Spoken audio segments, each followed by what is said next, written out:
Hello my friends.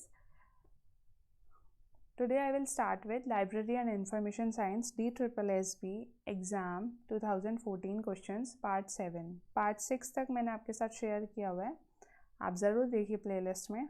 Okay, अभी हम Part 7 की बात करेंगे. Even DSSB Exam 2019 Part 1 and Part 2 में प्लेलिस्ट में दिया हुआ है. ओके, 61 कहता है library is the heart of the institution according to A.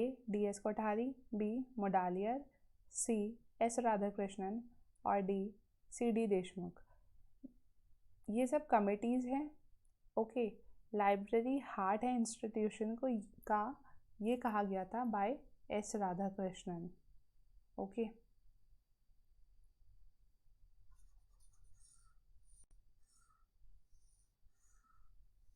now comes question number 62. The term library is made of the word A. Liber, B. Libra, C. Libre or D. Liberate. Correct answer is Liber. Library जो word है ना, वो आया कहाँ से? वो आया है लैटिन वर्ड से. ओके, जिसको हम लिबर कहते हैं, जिसका मतलब होता है a book.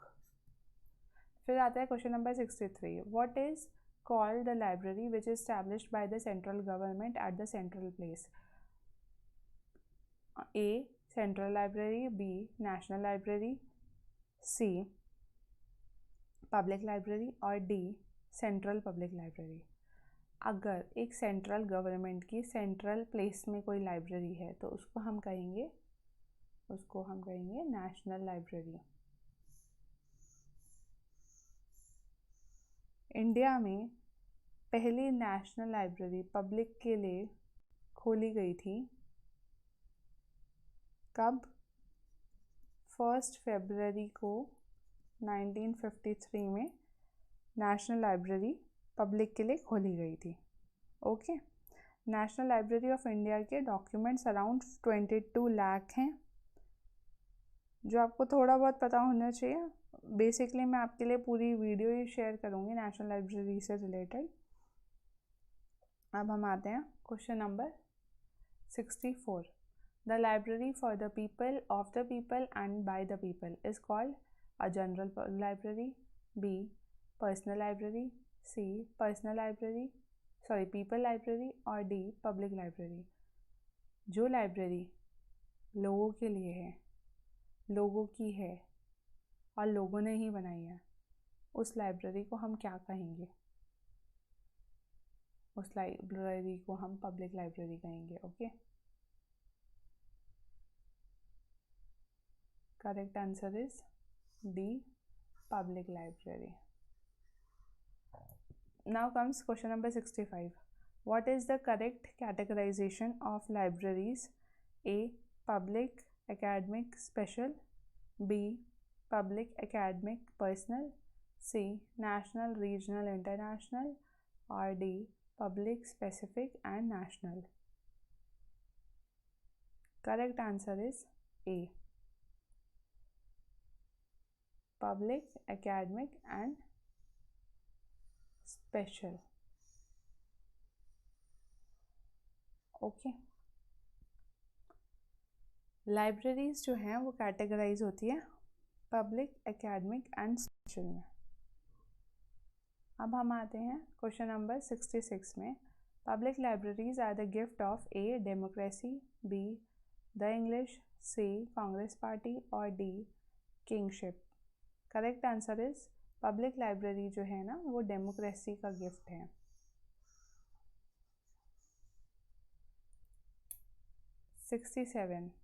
Informal self-education is possible by which kind of libraries? A. Public libraries, B. National libraries, C. School libraries or D. College libraries. Informal self-education. अगर जब भी हम informal की बात करेंगे तो वो कैसे होगा? वो आप ना तो आप स्कूल में सीख रहे हो, ना आप कॉलेज में सीख रहे हो, ना तो आप नेशनल लाइब्रेरी से सीख रहे हो, आप पब्लिक लाइब्रेरी सीख रहे हो. क्योंकि आपको जो एजुकेशन चाहिए आप उधर से खुद ब खुद गेन कर रहे हो। जैसे दिल्ली पब्लिक लाइब्रेरी, लोग वहाँ जाते हैं, अलग अलग टाइप की बुक्स देखते हैं, जिसको जो बुक पढ़ना है वो पढ़ सकता है। तो इनफॉर्मल सेल्फ एजुकेशन है वो। Okay, now comes 68. Who was the first librarian of New Imperial Library? New imperial library का फर्स्ट लाइब्रेरियन कौन था? A Harinath De, B W Borden, C MacFarlane और डी बी.एस. केशवन।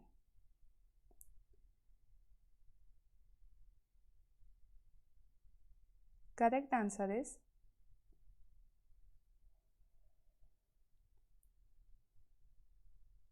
सी मैकफार्लेन। ओके, ये थे फर्स्ट लाइब्रेरियन।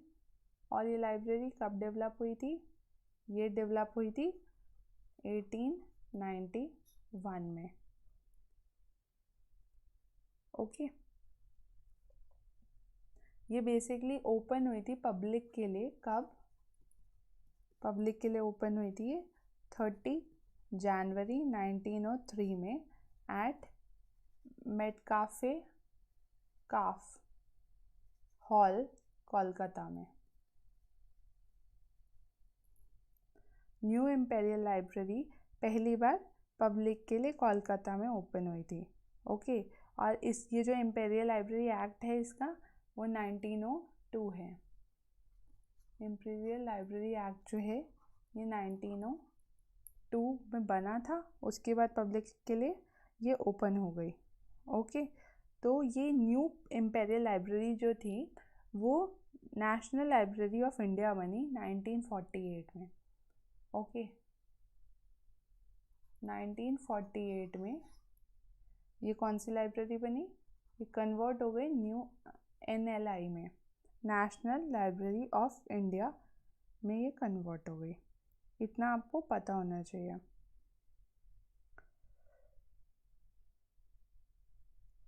जब मैक फार्लेन का जो डेथ हो गया, उसके बाद जो फर्स्ट इंडियन लाइब्रेरियन बने थे वो हरिनाथ डे थे।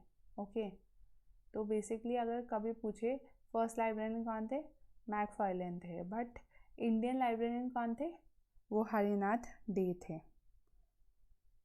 क्वेश्चन जो है वो ट्विस्ट फॉर्म में आता है, तो आपको पता होना चाहिए कि जब कौन सा क्वेश्चन कब आता है। ओके, अगर गवर्नर पूछोगे, जो इम्पेरियल लाइब्रेरियन के टाइम पे गवर्नर थे, गवर्नर जनरल ऑफ इंडिया थे ड्यूरिंग इम्पेरियल लाइब्रेरी, वो थे लॉर्ड कर्जन। तो ये भी आपको पता होना चाहिए, कर्जन।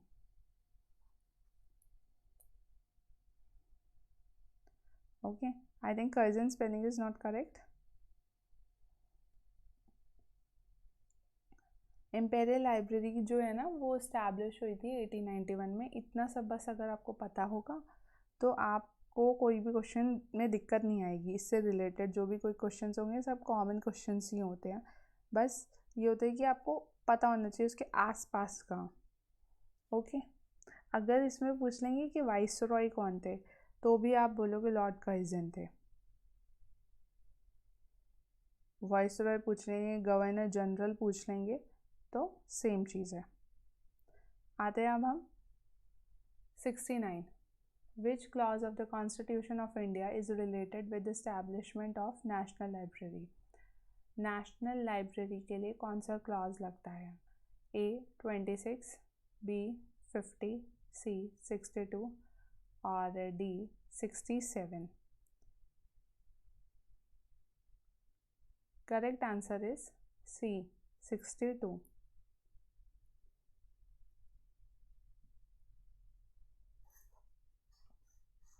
पेपर में आए कि नेशनल लाइब्रेरी को इस्टेब्लिश करने के लिए कौन सा लॉ लगा था, सॉरी क्लॉज लगा था, तब आप बोलोगे 62 क्लॉज लगा था।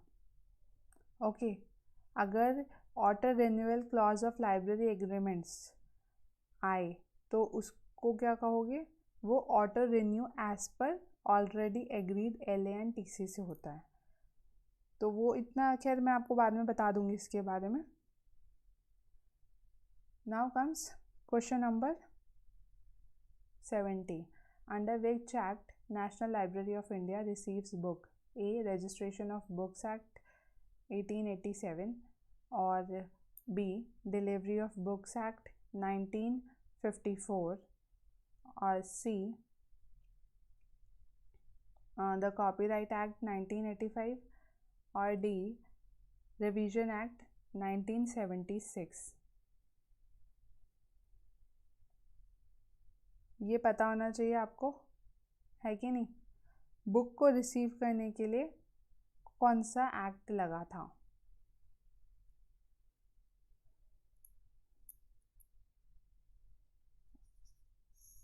Very famous question and even important question. Delivery of Book Act 1954.